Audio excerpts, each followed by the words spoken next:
Olá, vamos mais uma aula. O tema de hoje, os elementos químicos, tá? Nós falamos do átomo, conceito de átomo, e agora vamos falar dos elementos químicos. É um conjunto de átomos que apresentam no interior do seu núcleo a mesma quantidade de prótons, ou seja, átomos com o mesmo número atômico, tá? Característica representada pela letra Z. Nós tratamos já no vídeo anterior sobre os átomos, tá? Os elementos químicos eles podem ser chamados ainda de substâncias simples também, tá? São conhecidos 118 elementos químicos, mas somente 92 ocorreram de forma natural na Terra, tá? Os outros são criados artificialmente a partir de alguns bombeios que é feito em laboratório. Alguns foram produzidos de forma artificial, como eu já falei para vocês. Então, eles são estáveis, eles duram um pouco e logo se transformam em outros elementos, tá? Então, esses átomos criados de forma artificial, eles não têm a mesma estabilidade dos que foram, vamos dizer assim, criados naturalmente, tá? A duração é pouca e eles vão se transformando em outros, tá? Até mesmo por a questão da meia-vida também. Isso pode ser um dos fatores que levam a isso, tá? A transmutação. Cada elemento químico é representado por um símbolo, com uma letra ou duas letras, como nós estamos vendo isso aqui. Peguei como exemplo aqui o ferro, para que a gente tenha em mente cada elemento químico ele vai ser representado aí dessa forma, tá? A gente vai ter o símbolo, a gente vai ter um símbolo com uma ou duas letras, tá? E aí, aqui nessa parte superior vai aparecer o número atômico, significa dizer a quantidade de prótons que ele tem, logo é a quantidade de elétrons que ele tem, ou seja, ele tem 26 elétrons. Aqui a gente tem a distribuição dos elétrons. Como ele tem 26 elétrons, então ele tem a camada KLM e N, tá? A última camada aí, N2. A gente vai ter o ferro, que é o nome dele. E a gente também tem outra coisa importante, que é a massa atômica, tá? A massa atômica aqui, 55,847. A massa atômica poderíamos dizer que é nada mais nada menos do que o número de prótons mais o número de nêutrons que dá isso aí, tá? Claro que isso aí envolve, vamos dizer assim, a questão do pesar, tá? Mas isso é baseado lá no carbono, tá bom? Então, a partir disso aqui, você já sabe que é o número atômico, que representa o número de elétrons, o número de prótons, a distribuição eletrônica, que cada um vai ter, e a quantidade de camadas que existem, o nome, esse nome ferro, porque tem outro elemento, como por exemplo o Fu, que é representado pelo F, e o ferro. Só lembrando que quando só tem uma letra, ela é representada por uma letra maiúscula, e quando tem duas letras, a primeira é maiúscula e a segunda é minúscula. E esses nomes eles são de origem grego-latim, tem alguns que homenageiam, por exemplo, alguém aí muito importante, como por exemplo Einstein recebeu essa homenagem, homenageia algum lugar, alguma cidade, algum país, alguma coisa, algo assim, vamos dizer assim, tá? E do mais eles são aí de origem gregas ou latins, tá?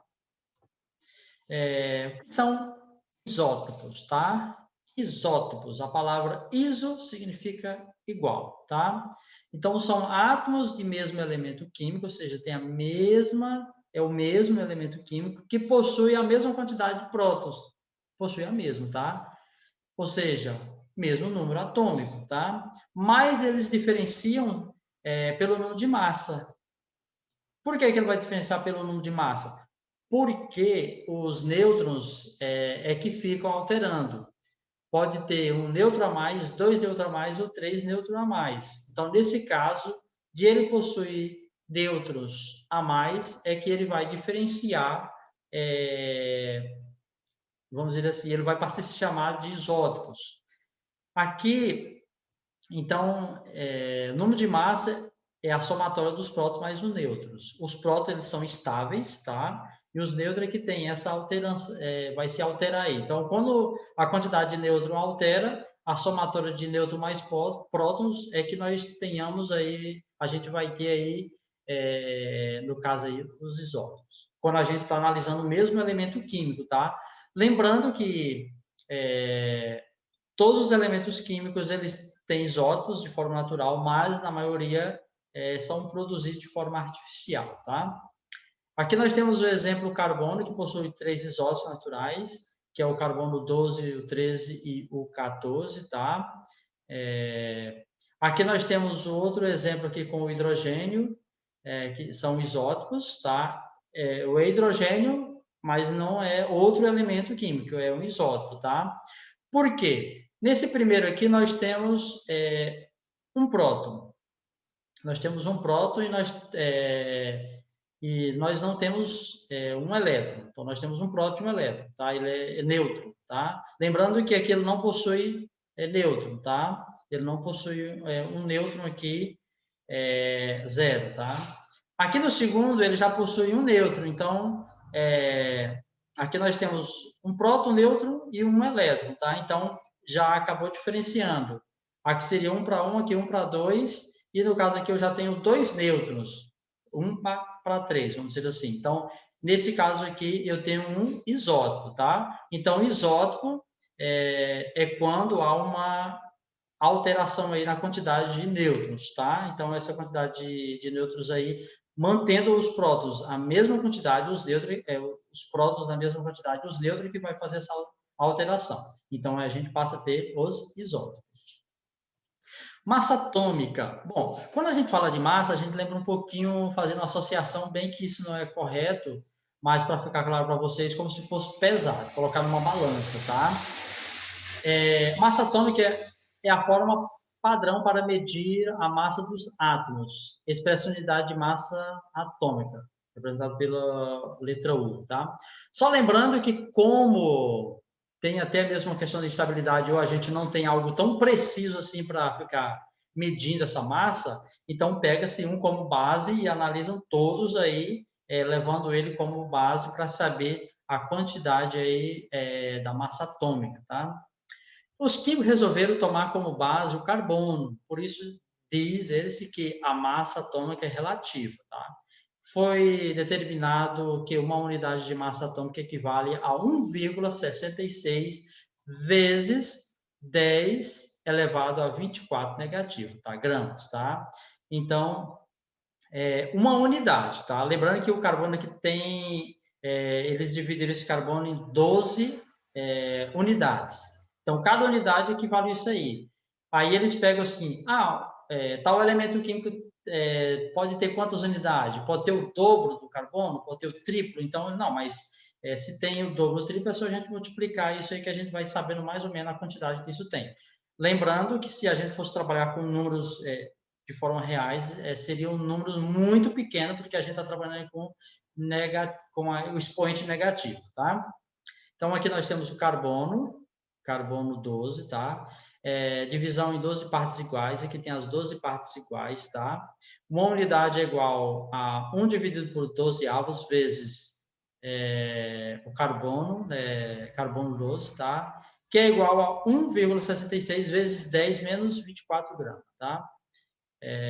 Deu para fazer isso como exemplo, então eu pego agora os outros tudinho e vou fazer esse cálculo, aí eu tenho essa massa atômica para todos os elementos químicos. Uma unidade de massa atômica, aqui nós temos ela pintadinha aqui de azul, tá? Então, 12avos do átomo do carbono 12, tá? Então, isso aqui é como base para você ter todos os outros aí, para você ter aí, vamos dizer assim, o hidrogênio, para você ter o astato, para você ter o magnésio, o manganês, ter tudo, todos os elementos, tá? Isótopos radioativos, tá? A gente entra na questão da radioatividade aqui, a gente pode pensar algo negativo, mas Os cânceres hoje, quando entram na radioterapia, por exemplo, são bombardeios de elementos químicos, de um elemento químico radioativo, para tentar estabilizar essa célula que está crescendo sem precedente. Então, esse material radioativo que é atingido, vamos dizer assim, dado um canhão ali, por exemplo, dessa célula, para que ela morra, com o intuito dela estabilizar e ela regredir, tá? É um átomo que tem excesso de energia nuclear, tá? Tornando-o instável, tá? Esse excesso de energia pode ser usado de uma das três maneiras, tá? Emitida a partir do núcleo com radiação gama, transferido para um dos seus elétrons para liberar como conversão eletrônica, ou usada para criar e emitir uma nova partícula, a chamada partícula alfa ou partícula beta do núcleo, tá? Lembrando que os isótopos radioativos têm aplicações em medicina e em outras áreas como a geologia, pela datação radiométrica de fósseis e rochas também, saber quantos anos esse fóssil está ali, quantos anos tem essa rocha, tá? Por exemplo, o isótopo radioativo tálio, ele pode identificar vasos sanguíneos bloqueados em pacientes sem provocar danos ao corpo do paciente, ou seja, ele vai usar esse material radioativo, só que esse material radioativo ele não causa nenhum prejuízo para o paciente, tá? Então, o iodo também é utilizado também para saber se tem algo na região aqui da tireoide, tá? Então, são materiais que dá para usar, são materiais radioativos que dá para usar. É claro que são estudos para bens pacíficos, mas existem, vamos dizer assim, países que acabam se utilizando desses meios e acabam estudando para desenvolver bomba. Não podemos esquecer que a gente tem o dever de orientar as pessoas dos seus benefícios, mas também dos seus malefícios, tá? O carbono 14 ele pode ser utilizado na datação de fósseis, por exemplo, tá? Então, lembrando que a gente falou do carbono 12, 13 e 14, tá? Isótopo. O que é uma meia-vida, tá? Não seria mais ou menos viver pela metade? Bom, sim, mas a gente tem que entender essa questão aqui. Tem alguns exemplos aqui, é bom que vocês entendam, tá? Meia-vida, ou período de semi-desintegração de um radioisótopo, é o tempo necessário para desintegrar metade da massa deste isótopo, tá? No caso do carbono 14, a meia-vida é de 5.730 anos. Ou seja, o carbono 14 ele vai demorar 5.730 anos para ele desintegrar pela metade. Quando ele desintegrar pela metade, ele vai precisar de mais 5.730 anos para ele desintegrar mais outra metade, tá? Aí ele vai precisar de mais 5.730 anos para ele desintegrar mais outra metade. Então, isso sucessivamente, tá? Até, digamos assim, seria desaparecer. Claro que isso aqui é uma coisa quase que infinita. Ou seja, este é o tempo necessário para uma determinada massa deste isótopo instável decair para metade da sua massa, tá? Ele vai sofrendo transformações. Por exemplo, no caso aqui, ele vai se transformando em nitrogênio 14 pela emissão de uma partícula beta, tá? Alguns elementos possuem meia-vida muito baixa, mesmo para os seus isótopos menos estáveis. Alguns elementos transurânicos, elemento com número atômico acima de 92, que nós temos lá os 118, tá? Os acima, apresentam meia-vida de 1 segundo, enquanto o urânio 238 apresenta meia-vida de aproximadamente 5 bilhões de anos, que é a idade calculada da Terra, tá? Embora aí, quando a gente vai fazer o cálculo, entre 4,6 bilhões de anos a idade da Terra e os 600 milhões, vamos dizer que é só de resfriamento, tá? Fissão ou fusão nuclear. O que é fissão e o que é fusão nuclear? Bom, fissão é quando eu vou partir. Está aqui, eu vou partir, tá? Fusão é quando eu vou juntar, tá? Fissão nuclear é um processo que ocorre em núcleos atômicos instáveis e pode produzir reações em cadeia capazes de emitir grandes quantidades de energia, tá? E é o que são feitos nas usinas nucleares para a produção de energias, a energia nuclear. Claro que, vamos dizer assim, é uma energia um pouco mais cara, tá? E aí os países são muito controlados porque pode-se utilizar desses meios para outros meios não benéficos, tá? É um processo natural que consiste no decaimento de núcleos atômicos instáveis em núcleos atômicos menores por meio da captura de nêutrons lentos, tá? Aqui nós temos um exemplo da fissão, tá? Lembrando que aqui esse núcleo aqui, por exemplo, ele vai se partir em dois. Quando ele se parte em dois, aí ele vai se formar dois aí liberando energia. Esses dois aí, eles se partem mais, dois, quatro, vamos dizer assim, liberam mais energia, então eles vão liberando mais energia. Nesse caso aqui, que foram baseados com esses conhecimentos que se construíram a bomba atômica que atingiram Hiroshima e Nagasaki, tá? E é baseado nisso também que se faz outros experimentos para vamos dizer assim, para fins de desenvolvimento, vamos dizer assim, até de tratamento, tá? Já a fusão nuclear, que é quando junta os núcleos, fusão, tá? É o processo no qual dois ou mais núcleos atômicos se juntam e formam um outro núcleo de maior número atômico. A fusão nuclear, ela requer muita energia para acontecer e geralmente libera muito mais energia do que a que consome, tá? Então, aqui nós temos o trítio e o deutério, tá? E aí, nesse caso aí, eles vão fazer essa fusão, se juntam, e aí eles acabam liberando também energia, tá? Então, dá para se construir energia para cidades, tá? Através de fissão nuclear e através de fusão nuclear. Aqui nós temos a tabela periódica. A tabela periódica, ela tem 7 linhas, tá? Ela tem 7 linhas. Que essa aqui é a primeira, que é a segunda, que é a terceira, que é a quarta, que é a quinta, que é a sexta, que é a sétima. Ela tem 18 colunas. E aí, dentro disso aí, lembrando que Mendeleev, por exemplo, ele não é o pai da criação da tabela periódica, embora ele estava estudando e ele montava lá os seus cartõezinhos, tá? E aí ele, por exemplo, encontrou o cartão 40, e depois ele encontrou o cartão número 48. Ele deduziu que entre esse espaço aqui existiu mais alguém. Só que ele acabou montando isso de uma forma não correta, mas precisou de alguém fazer algumas correções, tá?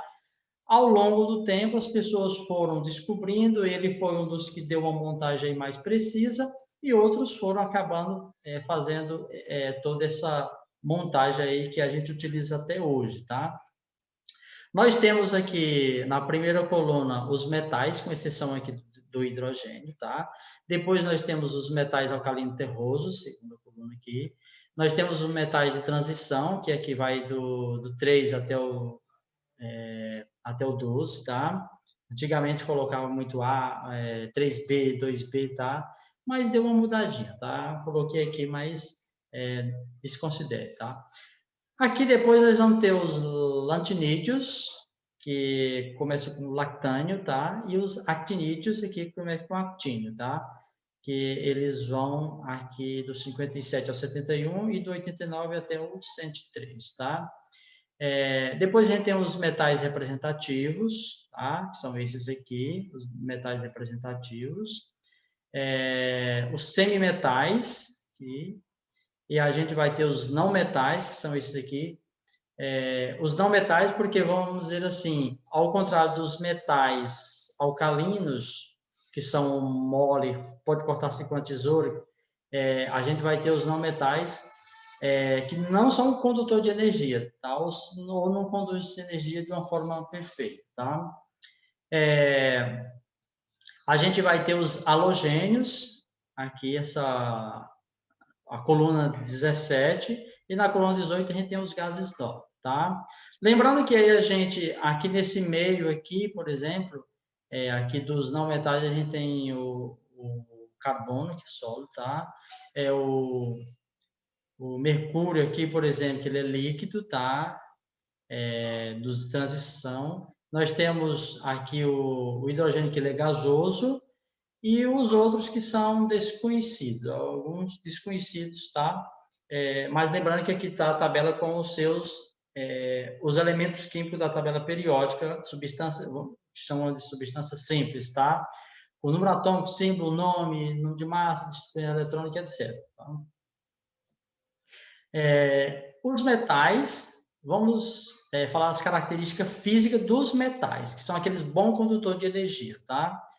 Lembrando que eles são sólidos em temperatura ambiente, exceto o mercúrio, que é líquido, tá?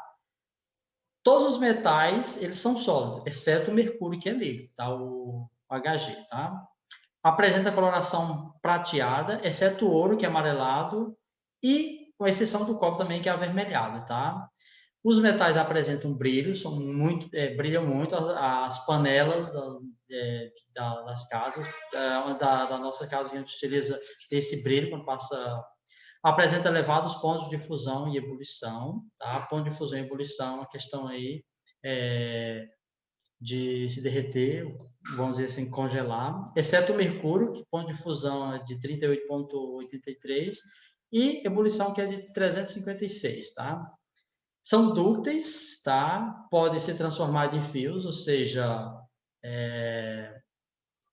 muita facilidade aí de se transformar eles em fios, o cobre, por exemplo, o principal.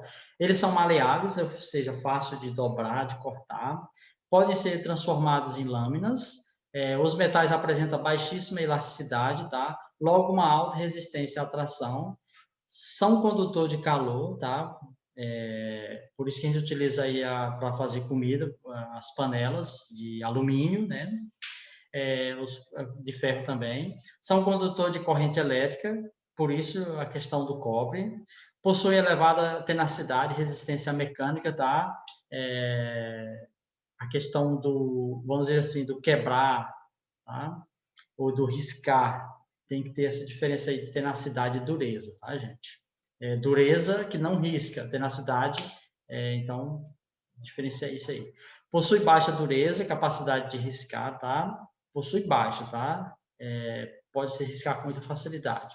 Com exceção dos metais irídio e cromo, tá? Apresenta elevada eletropositividade, tá? A questão aí do cátio apresenta elevada eletropositividade, tá? Então, vamos dizer assim, que seria muito fácil a questão aí de transferência de elétrons. Os não metais, as propriedades físicas dos não metais um pouquinho diferente dos metais, tá? Não apresenta brilho, tá?